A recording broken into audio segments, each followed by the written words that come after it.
Isabel vol ser escriptora és un llibre fruit d'una conxorxa de 3 dones, Marola, que és la il·lustradora, jo, que soc l'escriptora, i Dolors Pedrós, que és l'editora.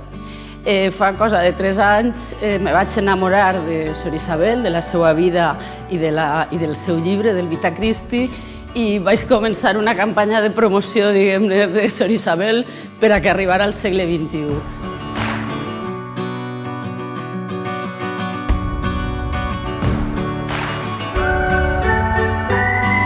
Malgrat el que puga semblar, el llibre no només està dirigit a un públic infantil i juvenil, sinó que està carregat de complicitat al llarg de tot el llibre i al llarg de les seues il·lustracions per a que el públic adult s'apropi a la figura d'Isabel com a escriptora. Però no només això, sinó perquè també s'acosti a la ciutat de València, perquè Isabel estava profundament lligada a la ciutat i a la seva història.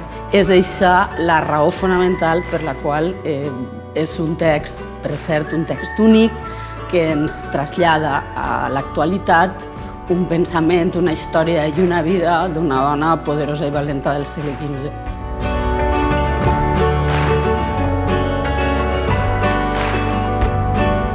Si el llibre ha vist la llum i l'han fet possible la unió de 3 dones, l'escriptora, la il·lustradora i l'editora, el llibre original, el Vita Christi, també va veure la llum gràcies a la complicitat de 3 dones.